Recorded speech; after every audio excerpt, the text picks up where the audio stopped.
Hello and welcome to the Boca and Mocha podcast test stream part 3. Part 3. Part 3 now. We're still getting into a couple of things, getting some stuff ironed out. I'm, of course, Griff, joined with Jen. And over at our production desk is, of course, Christopher as well. And hope you guys liked the new intro and everything. That's really, really cool. That Chris and who's your assistant that helped you put that together. We want to shout them out as well too. Jen helped with a little bit of it, and then we have Abigail who is helping us out. Yep, absolutely. Yes. So big shout out to them. But yes, welcome to the Boca and Mocha podcast. And we're your friendly photography and coffee aficionados.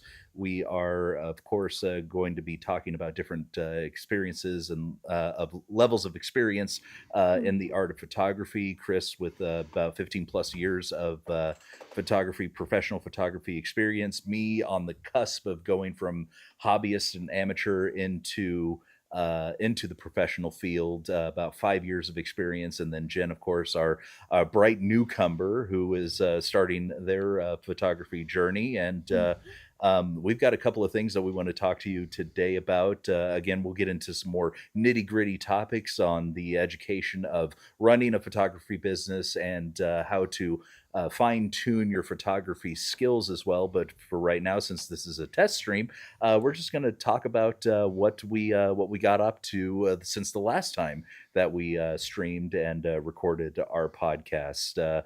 I guess since we've got I'm up first, I went and did a little bit of a photography shooting over the weekend and this week as well too. We'll pull that up here real quick. I went out to Cedar Puddle, as we like to yeah, good old Cedar Puddle affectionately call it. And yeah, it was down a little bit there, but got this. I like to say that I'm a portrait photographer, but I've been doing a crap load of landscape lately because you don't need to find a model in order to do it. But yeah, that's what I got. Little bit of crash course in bracketing is what I got up to get that shot.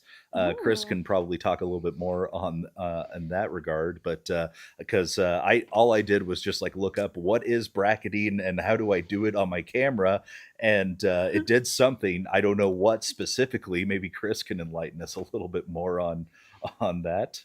Mostly bracketing is an automatic sensor in the camera that you set your exposure to what you want your middle picture to be.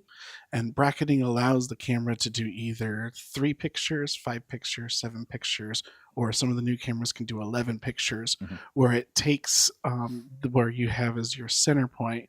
And we'll just say for what I do, bracketing is 5, where we then have 2 up and 2 back from our center point. And the camera will automatically take those 5 pictures and just change the setting, which is whatever you determine it. I determine mine as shutter speed, not aperture.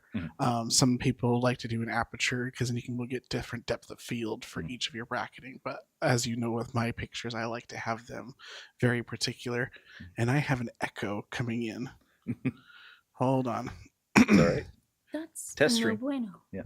So to capitalize on that, I even though I did a crash course on bracketing, I still didn't bracket properly because with bracketing you're supposed to, if I'm remembering it correctly, like composite, like lay your two or three shots on top of each other and take the best of what you got. Is that right, or that's the intention anyway? Not really. Hold on. Now that I'm talking, let me Okay, adjust my audio. sure.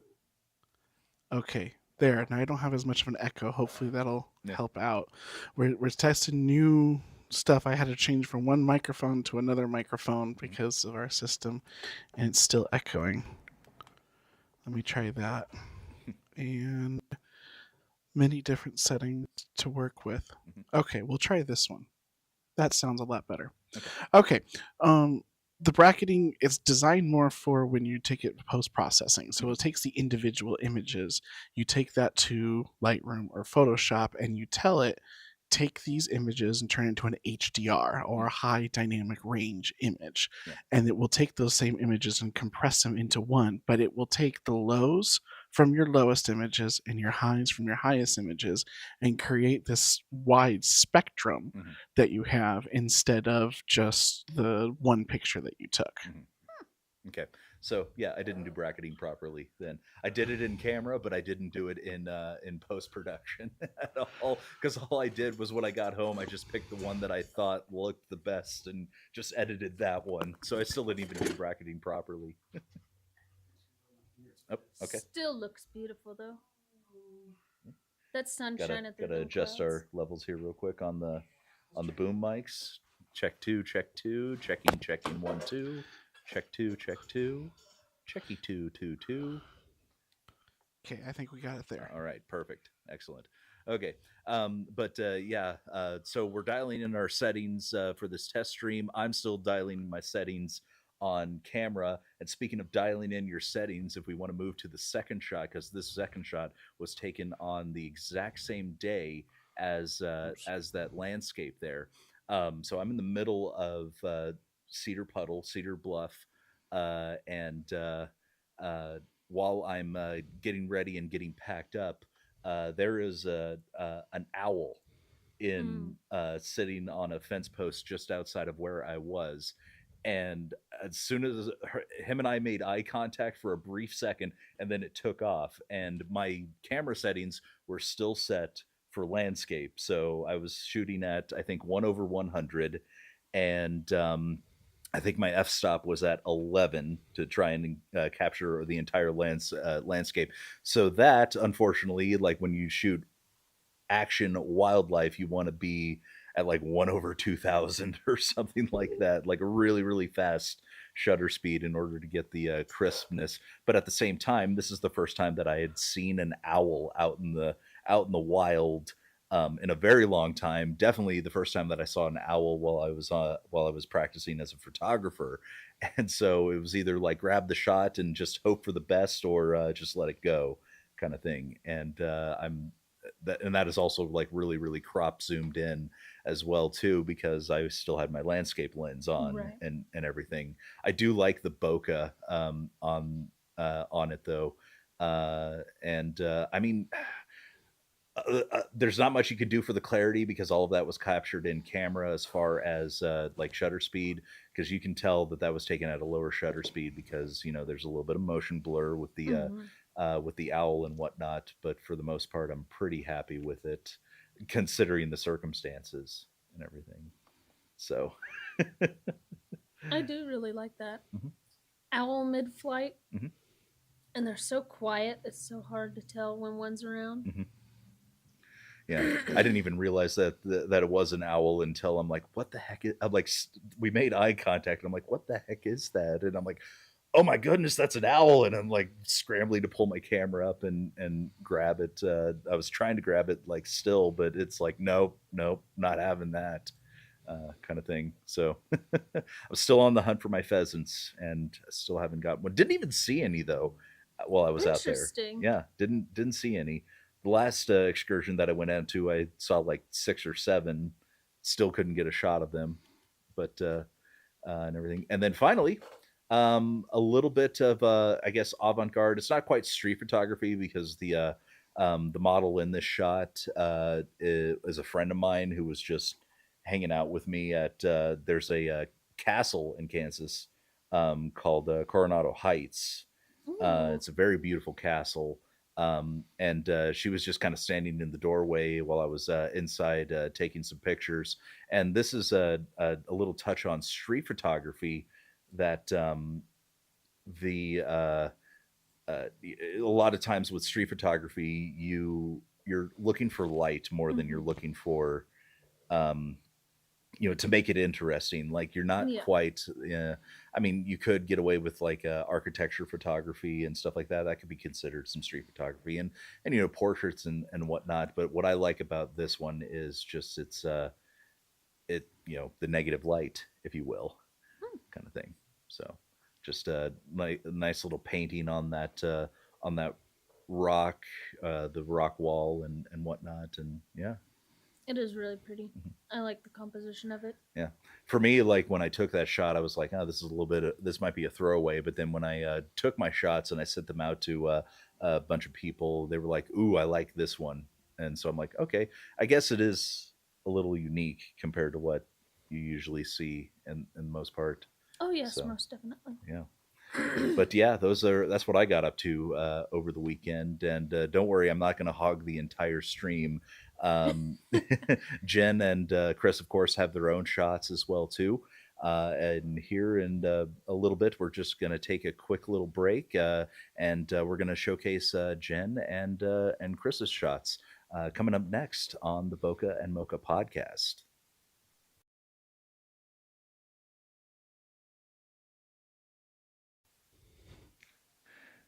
All right. And welcome back to the Bokeh and Mocha podcast. We'll switch it over to Jen. Jen's got a couple of things that she wants to showcase for us. Yes. Hopefully. Yep. I don't know which one you're pulling up first, Chris. We've Remember got one? sunset. on the Oh lake. yes. We were at Wilson, I believe.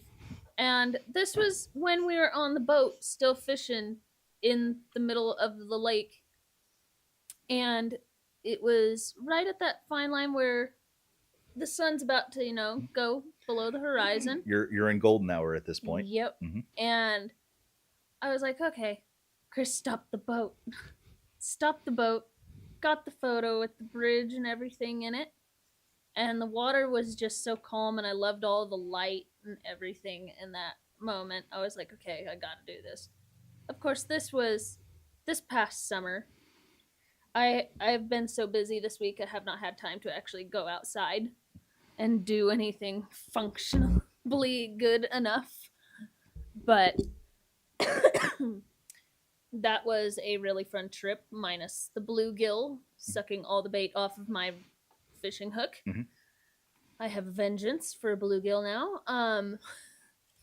But yes, that golden hour photo was beautiful, and it was one of those spur of the moment. Let me get this because this is like a little slice of heaven, Mhm. and that's what I see every time I look at it is little slice of heaven, because I can imagine just walking through those gates and there's that. Yeah. I mean, of course, maybe minus a bridge, but Actually, if we want to pull out to the wide shot real quick and get Chris's face cam Mhm. put on here as well too. I wanted to ask a question from the two of you. So you were out on the boat with Chris, yes. and so one thing that we can sometimes see in photography. We'll hijack this just for a moment there because we got a little bit extra time in this segment. Yes. That sometimes there's healthy competition amongst photographers getting clients and things like that. Mhm. But oftentimes in landscape photography, you're sharing a space with or environment with other photographers. Now, you and Chris work together, so this was probably like an easier question to answer. But as far as the feeling of even when you're out on a shoot, there's not like any jealousy or anything Mm-mm. along those lines that you guys can run into with that. Like, do you step aside and let Jen take the shot? Do you both take the same shot and see who gets a different look or something along those lines? We did that. Yeah. We did that Yes. for when we did our Northern Lights at Castle Yes. Rock. Most of the time, like when I'm working with other photographers, we'll both take the same shot. Mhm. Because as we've talked about in previous systems, it's where you might see it, Mhm. I'm going to see the same subject, but we're going to want to take the picture completely different. Mhm. And that's the whole thing is about photography. It's how we see the world, Mhm. and we want to show people how we see it. So there, I wish I had it. I took the same type of picture that she took on here. Mhm. And maybe on another episode we'll do a comparison, like we do all these different adventures together. We'll have both of our pictures side by side, so you can kind of see the difference of a photographer's eye. Mhm. And but mine, actually, I got mine a little bit darker than hers, so instead of having as much of that bright orange spot, Mhm. I actually have more along the lines of the sun is a single sphere, Mhm. but the whole rest of the sky is more that evening look. Mhm. I think So- I remember the specific photo you're talking about, and yes, it is very pretty. This sky is gorgeous in it. I remember when I Oops. took my son out for a photography gig that I was doing. I was doing a little bit of street photography for, and like it was actually like, what's the word I'm looking for? Like I was asked to go out and do street photography for this event, Mhm. and brought my son along with me. I might send an edited picture of it because I don't want him on the internet or anything like that. But maybe like put a smiley face over the face or something along those lines. I don't know. Right. And but he's like there with his he's using my old DSLR crop zoom camera that I started off with that I bought from like a discount electronics store for like $200 or something like that kind of thing. And when I upgraded to my mirrorless, ended up with that. But it was really funny because there have been a couple of times I'm like, Bud, you're in my shot, and I've had to like tell him to move that, and then like an hour later he's like barking at me, Dad, you're in my shot. So it was really funny. All right, and then you've got a second image that that you want to showcase with us Yes. here. Fat cat sleeping. Like, okay, so for context behind this one, when I was at work, I went outside because it was the middle of summer, and everybody knows how summer evenings are. They're nice, they're relaxing, minus the cicadas going a million miles an hour, but you know what? That is what it is. And the neighborhood has this very fat cat. And I call him Chunky. Other people call him Tubbs. He's just fat. Mhm. This cat is pretty obese. Mhm. And he always comes in the backyard and lays on the chair. Mhm. So I was like, okay, I got to get a picture of you doing this because you're cute. He had crossed his front paws and laid his head down on his paws.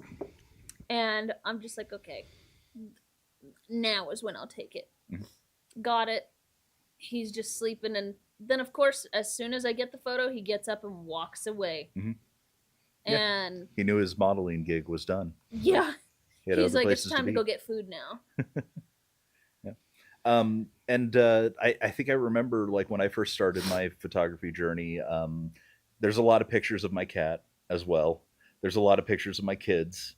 And as a beginning photographer, getting into the craft does that.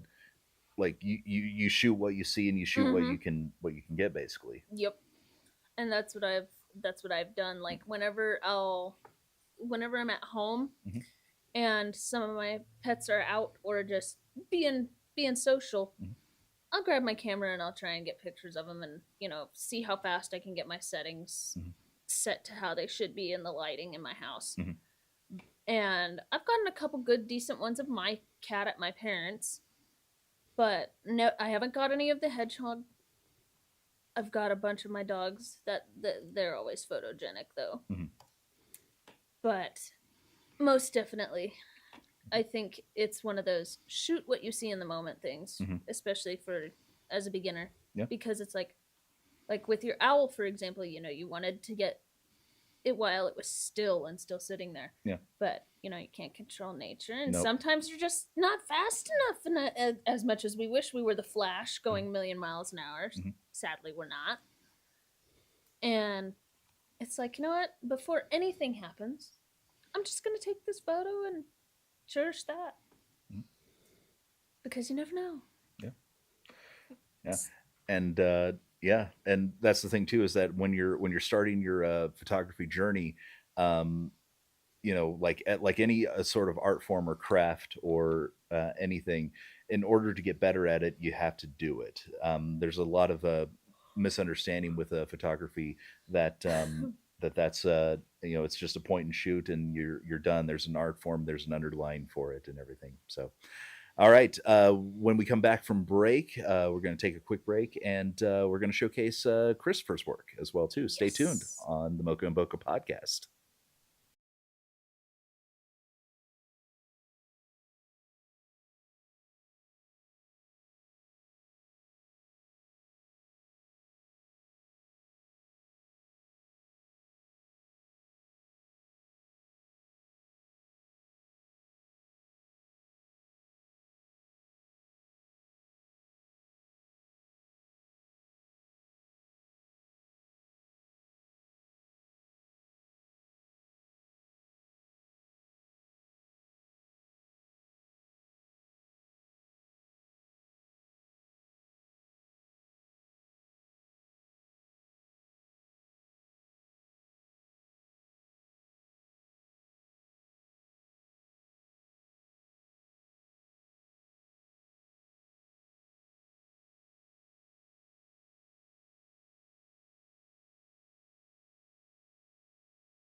And we're back. We have actually changed our seats a little bit over here. Griff is now over at the controls, and I get to sit in the comfy hot chair this time. Oh my. Yeah. But got a couple pictures from my adventures to show. Like, kind of like Jen, I've had a little bit of a lot of to do for the last week, Oh, so I haven't yes. been able to go out. So some of the pictures I have are from previous adventures. I went ahead and just did an animal theme for mine today. The think- first one I have is actually another bird, a hawk in the tree. And with that, we've got. Nope. One second. We're good. So we're still learning. Yep. Still And that's learning. I got a crash course on this. What was the button again? Still two. Still two. Auto. That's No, still two is the small still. I mean, he got my camera. There you go. There we There go. we go. There we go. Now hit auto. There we There go. it is. Yay! Ooh. This is why we're also on our final test. Everyone's getting the crash course in how everything goes together. But yes. so for this hawk, he was actually stalking a squirrel that was running up and down the tree, and just kind of like for Griff, I just saw him just start walking up the tree and had to get the shot. So that's the snap capture I got from that one. And just when you're doing nature, it's that quick.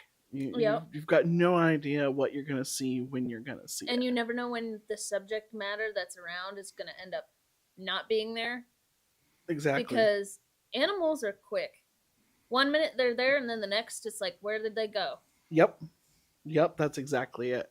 And with the animals as well, they don't care that you have a camera.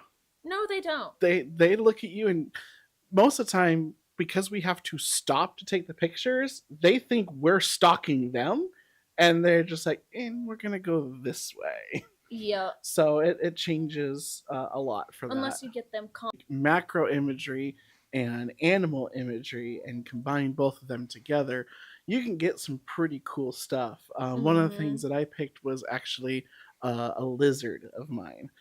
This lizard, when we were in Arizona, my grandparents lived in Arizona for the longest time. right. And so I went out That and was so to cute. their backyard And these little lizards are everywhere. They're little skinks. Kind of, but they're a desert lizard. So, but they are everywhere. What's really interesting about this is those rock pebbles are smaller than a dime. And that just gives you a perspective of how tiny. tiny that lizard really is. So with it, the whole thing is no more than 3 inches in length for the lizard. Oh wow. And to get that kind of shot, it's actually using one of the long lenses, like what we have here, set in a macro mode. So the lizard knows that there's something there, but I'm not that close to it, so I'm not going to disturb it.